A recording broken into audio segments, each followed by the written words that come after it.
Phew. Well, I mentioned in the last take I did of this that I'm learning. This is a very, very exciting video, tape, a cassette, an 8 track. Boy, does that ever date me. Anyway, this video, the reason it's so exciting is that I'm going to be learning as you all learn. I found these great quotes that moved me so much in the past, but I realize that there's just a constant evolution of realization in these. And in a way, it's almost the ultimate truth. We're getting awfully close if we fully duplicated this. I just think it's remarkable. And you'll see where I'm going. So you're going to have to bear with me the logical sequence as it moves. I hope it comes across correctly. So this comes about as my dear friend who's listening to the Bhagavad Gita videos by the great Swami Sarva Priyananda out of New York. I've mentioned him many times. You can Google him and watch his videos. And one of his great lines, I call it the great mantra now. and his line with his Indian accent is, "It is Maya, let it go." And it's an absolute beauty. It is Maya. So he might be describing some situation in life that you're all entangled with, and it is Maya, let it go. And he never says that from an apathetic viewpoint. It's from a cause, a spirituality, a harmony, sattva level. But anyway, it is Maya, let it go. And I just think that's marvelous. Easier said than done sometimes. I was in a bad dream last night, if you ever had those. So rare these days, but I woke up going, oh. And I kept thinking, it's Maya, let it go. It finally went away, but easier said than done. But it occurred to me that I don't know that I've ever had or fully clarified Maya. In Paths of the Past, I remember reading, in fact, one of the definitions, if you probably read the many definitions of Maya, it might be the physical universe. I think that's a definition and it's fine, but I think there's so much more depth to it. So I guess we could say so let's just walk through Maya and how it came about. Now, I want to give recognition to somebody and something here. So bear with me. This book, what I'm going to be talking about is a definition that I read many years ago from the great Swami, Guru, Saint Vivekananda. And this book, it's actually the second volume of the complete works of Swami Vivekananda. I think they're the lectures that he did from about 1898 to 1901 or 2, but he was lecturing throughout the US and Europe, and he basically brought India to the West. Now, these books are very inexpensive, and I just have to note this because in my mind, this is an example of how Vedanta Hinduism is all about spreading knowledge. And these books are so inexpensive. I don't know let me see if but it's just a miracle. And they actually even show, the ashram where they're printed in India. It's kind of cool. And the paper quality, it's just really interesting. You can see that there is love in this book and it's there for anybody to buy and read. Now, these volumes really got it all. And I say I read them. One day I might actually read them. But there was a section, and it's in the second volume, called Maya and Illusion, where he basically describes Maya in a way that blew my mind.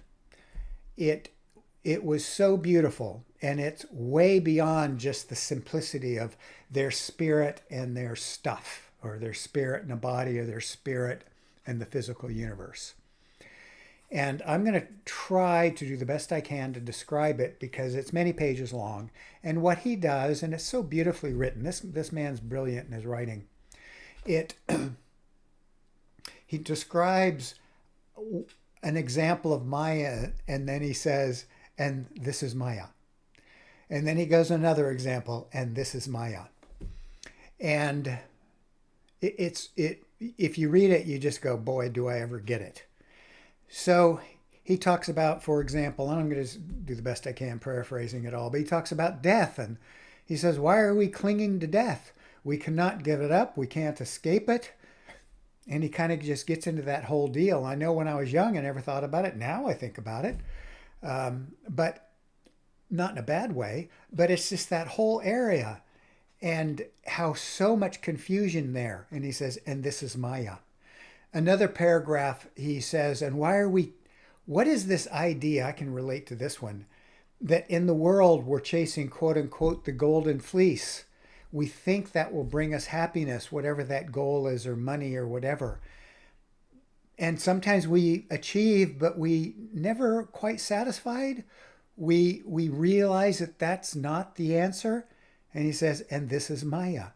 So Maya can include achievement, not achievement. It's yin and yang. It's got all of this. In fact, the next one I was going to bring up, it's all of the tremendous contradictions in our intellect, in our looking for answers. As soon as we think we have an answer, it's not. I remember reading something on Buddhism, and it's a funny website, and it said everybody has to be a vegetarian. And then, it was a forum, and one person said, well, they don't have very many vegetables in Alaska or some northern territories. How can I be a vegetarian? I've got to eat fats. I've got to eat meat. Contradictions, and then we get all confused. And this is Maya. Why does my body, you never, at least for me, can get to the point where you really feel forever you feel good. You might find a point where, hey, I'm feeling pretty good. I'm eating right. I'm doing well. Good.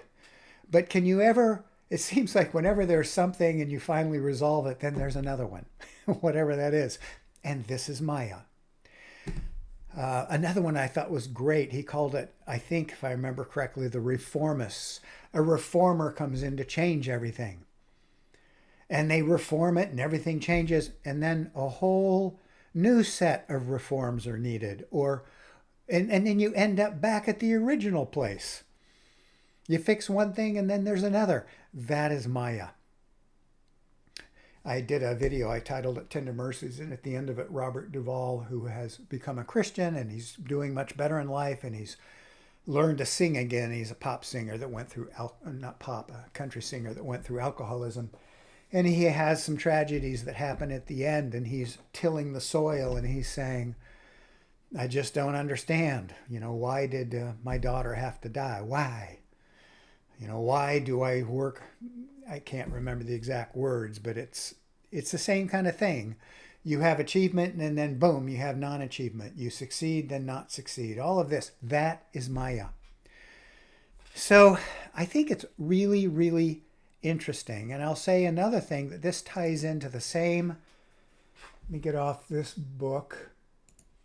On these books, the Sermon on the Mount, according to Vedanta. And in it, he has a great quote, underlines the same concept. He says, we continue to repeat the same enjoyments and sufferings. You get that? Enjoyments and sufferings. It's not just the physical universe. It's not just good, bad. It's enjoyments and sufferings over and over again.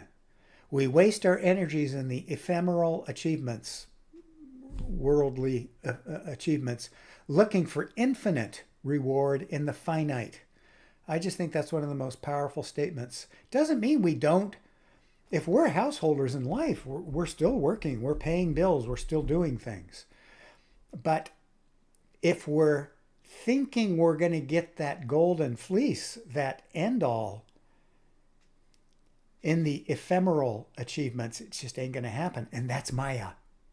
Only after we have passed through many experiences of pleasure and pain does spiritual discrimination dawn in us. So we start seeing, I get this whole idea of Maya being the physical universe, but there's much more depth to it. And it is interesting, for example, his line in the title of this video, "It is Maya, let it go," because we get wrapped up in those things and we get wrapped up in these contradictions and confusions, and that is Maya too. And I think that's a powerful, powerful statement, a powerful, powerful definition. And so now I'm going to bring up a definition that I think then, if I read this definition first, I don't think we would get the total depth that it's giving. So let me go to display here. All right. So in Yogapedia, if you Google Yogapedia, it's actually got great definitions, kind of like a Wikipedia for the seeker in life. And this just came up this morning, and I just thought this was great, great stuff. So it said, Maya is the illusion that the world is as it is perceived via the senses, sight, sound, touch, taste, and smell. And if we remember, it's those senses that tie us to the body. I'm not going to say any more than that. So, continuing the quote, is the apparent reality of the material world. Okay, so right there we even have a definition of the material world. But as we had prior from the great Vivekananda, there's more depth to it than just that. So as long as we're constantly valuing what satisfies the senses, we're constantly then valuing something that can't get us to the ultimate truth. There's some heady stuff in this if we just look at it. And again, that doesn't mean we can't enjoy the world a bit. I'll get to that at the end. But it's the identification with or the ignorance brought about. A lot of times, especially in the Ramakrishna book, they talk about lack of knowledge or ignorance. They're simply saying, have you discriminated the Maya from the real truth? And they define that as, if you haven't, that's ignorance, because you haven't removed the coverings that are binding you, that are creating the illusion. Yeah, we'll just leave it at that. In yoga and other Indian philosophies, Maya is a fundamental concept that refers to the illusion that the world is real. I'm not going to argue or get into that. The idea, yes, stick a pen in my eye, it hurts. The word Maya is Sanskrit and literally means illusion or magic. So this is really interesting. I got some stuff to say on this. So here's an explanation. Maya is the cosmic force that makes the world appear real, while in reality it's an illusion. Doesn't that sound like The Matrix? Sounds like the movie The Matrix. I think a lot of great movies have this sense of reality or truth in it, and that's why we gravitate towards it. Anyway, it's a veil that covers the true nature of the world and ourselves. So I know I've used, here we are as truth, God, consciousness, and we have called the coverings by the great Shankara, whether it is the body, whether it is the mind, whether it is all the stuff we're talking about, Maya. It's a veil that covers the true nature of the world and ourselves and can manifest as egotism, hatred, greed, and other negative emotions. As you recall, the great Buddha had what's called the four immeasurables, which I adore. One of them being love is defined as wanting others to be happy. Another one is seeing the joy of others is your joy. But he says those will help you get rid of egotism, hatred, greed, negative emotions, the cravings, the fears. So it is see how all of these start coupling together, that all we're doing is there's Maya and there's truth and consciousness, God. And they're not really separate, but they are if we're using words to try to define it. So that's interesting. And by the way, yeah, you just Google Maya and all of this will come up somewhere. The purpose, blew my mind. Maya's purpose, and not just sitting out there, it actually has a purpose. How that was created, that's another video. Maya's purpose is to distract people from reality and spirit and to divert them toward matter. You know, I had an interesting thought when I just read that this morning. All religions talk about if you identify with lust, get caught up in it all, identify with the cravings of food, identify with Maya. What is that drive? What is that thing that focuses us? And even the great Shankara said, even once you found the truth, I had that on my last video, there's this obstinate pull to be Jim, to be that ego sense, as it's called. And there it is, Maya. Maya's purpose is to distract people from reality and spirit and to divert them toward matter. I remember once hearing, is it really, what is that love that we have with our children that's so beautiful? What is that? Well, that's the beauty. That's the God, that's consciousness, that's the whole Megillah. And all that other, it's not the chunk of meat. It's the oneness, it's that spirit. I don't want to get into that one either, but we're being distracted by Maya. Examples. In daily life, Maya can be seen in how things often don't match up to our expectations. This one also just got me. I've thought about this so many times. It's come up so many times in meditation where the truth in all of this, you just see it. It's just this blur of all those times when you wanted something, you achieved it. For me in sports, and then you go, well, yeah, but it just didn't live up to it. But you keep going, because we don't really know what else. But we have this Maya's purpose. We're constantly being driven towards it. And if we're living in the world and we're householders, we do have to do some work. I get all that. And I love my family dearly. But I tell you, it's the spirit and love. It's the pure divine love. And so when we hear that word divinity, that's what we're talking about. We're talking about the divinity inside. And all of these religions, that's what we're really searching for. Yeah. What does it say here under meditation? Yoga practices, including meditation and physical discipline, can help people recognize the unity of all things and transcend temporary worries. Okay, that's good. I'm going to go back to Maya's purpose is to distract people. Isn't that something? And how it couples in with Shankara saying, even once you've achieved the truth, what's that pull? That pull, and that eventually, through meditation and through our religious practice, we can let go of that obstinate pull, as he calls it. Yeah, I think this is really, really great. And so what if we have a goal and we achieve it and we don't feel great about it? Then we're going to go back to, it is Maya, let it go.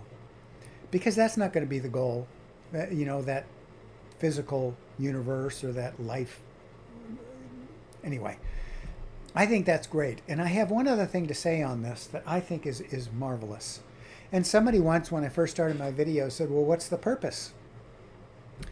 Well, consciousness, God, the divine, bliss. It's defined as Sat Chit Ananda.